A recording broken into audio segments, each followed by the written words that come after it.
Frankie Wainman Jnr.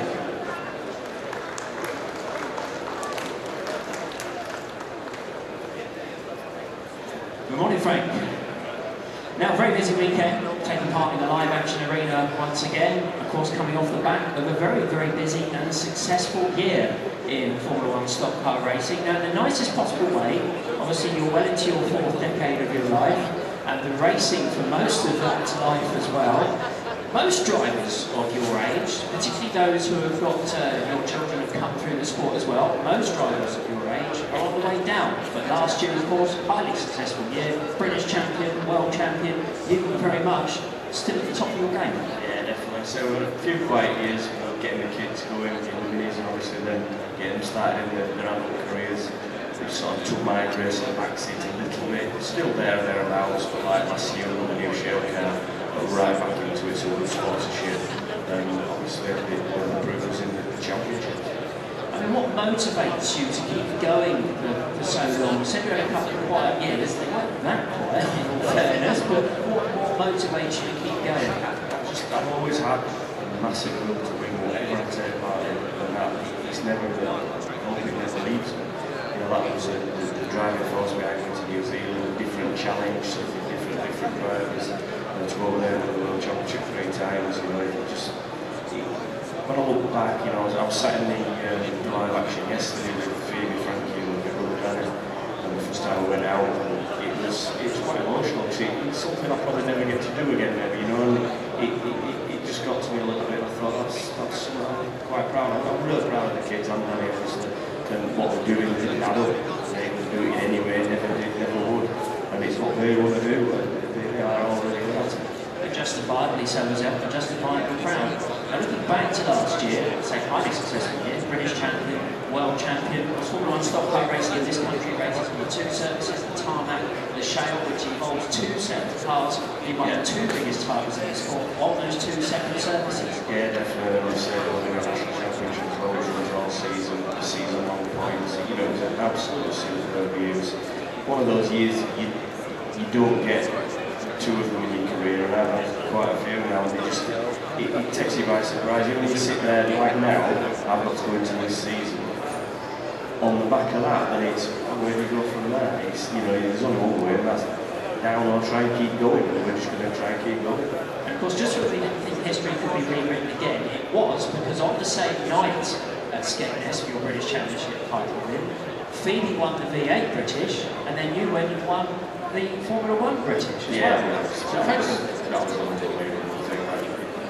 It never happened. It did happen in my life. I stood and watched Phoebe win it. Absolutely. I was just a wreck. To watch the first female to ever win a major championship in an adult formula. She just drove out of her skin. She was just superb. And obviously I went into my race, and to be honest,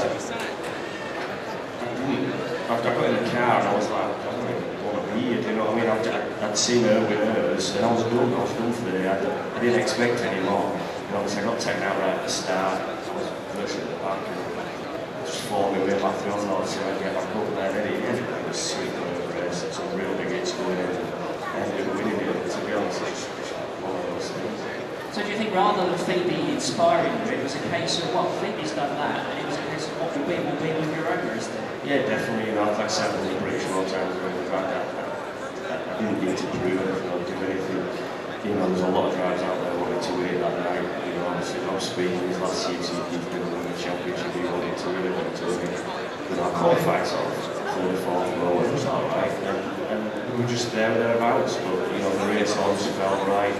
I had damage on my car from the start, everybody was just it was just one of the races, you actually get lost in the race. It was a brutal race.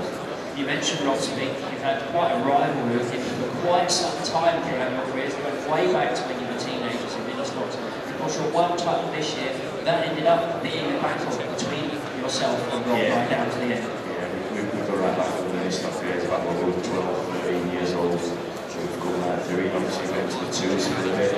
At the beginning, and then we went like it actually a lot of years ago, and then we're getting to the ones a little bit. Like I say, he has the same will to win. I have every race he goes, he wants to win.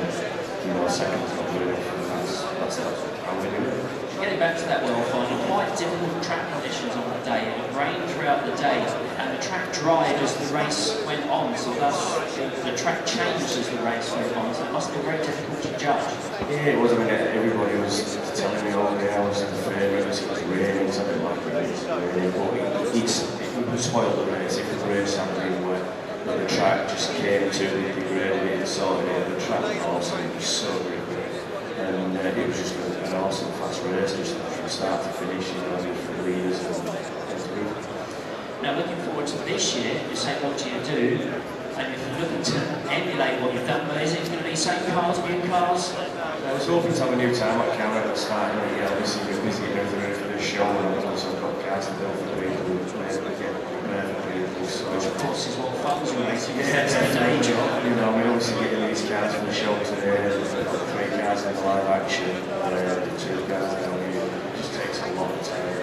But I'm hoping to get a new tarmac car together. I have a lot of people this weekend telling me that my tarmac car put down this won every tarmac championship without except the World Championship, so why not the rest that one? So it was all a lot of it. But I have a few ideas that I want to go on. Of course, this year's world title is on the tarmac, and one of the fastest tarmac venues as well, Ipswich. It's that that falls behind the new car because you need something. Because you're always looking at Tom Harris, who's probably going to be one of your nearest competitors in the world final. Look at the nice new tarmac cars over there, which I would have thought is with an eye to that. Somebody else said to me yesterday that the last Ipswich we did mine was one of the fastest cars. Now, you know what I mean? So what do you do? Like, Ipswich is quite strange in the fact we don't race there very often, so it's just a one-off track for us, which is kind of quite strange when you go for the world final, because at Ipswich you don't get any practice there, you're straight out into the world final, the track can get lucky if it's slipping, so you're not actually on a perfect time that track, if you know what I mean, if that makes sense.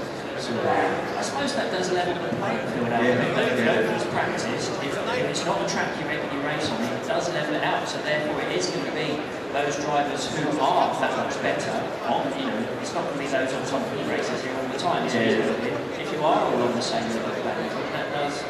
You know, no one's got the advantage. No, maybe I do find it quite hard on nights like that for the drivers, like especially the foreign drivers, the drivers that go over from like New Zealand and America and all those drivers. I find it quite hard for them because they don't actually get a run on the track until the green flag goes down.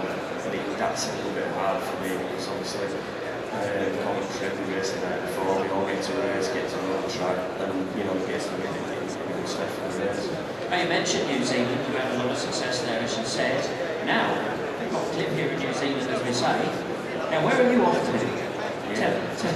Where do you go? Yeah, as soon as we get home, we're going to get everything sorted on the line and then we're away to New Zealand. So just as you said you were very busy, it just gets even busier. So if you leave here on Tuesday, when do you actually get to New Zealand? Because it takes Thursday morning. We're a race Friday night. Right, so we're straight to it. Yeah, straight no chance to get over any jet lag. No, nothing at all. New Zealand's 13 hours ahead, so, and it's, well, what's it, when you fly via Dubai, and then it's, well, that's 14 hours. Is it 14 hours from Dubai? 28 hours flight. Oh, I guess so here is New Zealand. You've had a lot of success there.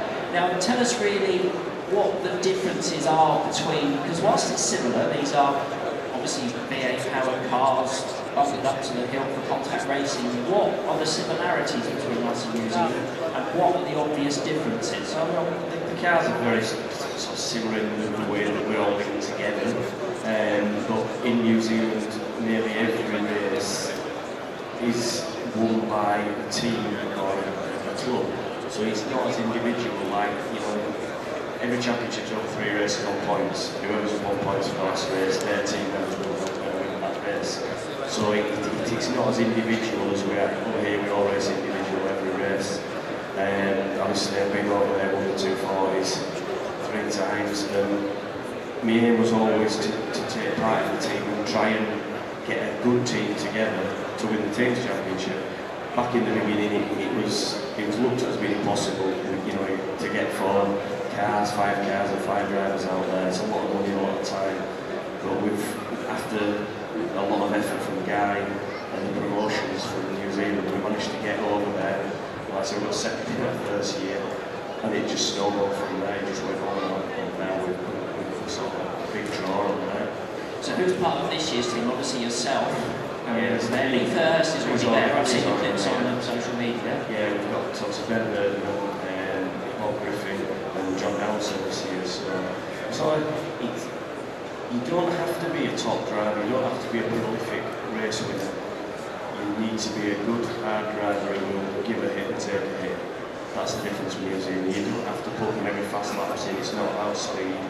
You've just got to be able, and you've got to be able to read a race. If you can read who's winning a team's race, it's very hard. Trust me, it's very hard. I mean, in the teams, do you do the whole stop and wait thing and all of that? So you don't really, like you say, you don't really need someone who's mega fast. If they're out there stopping and waiting, they've got to be prepared to stop and wait, take the hit, give the hit.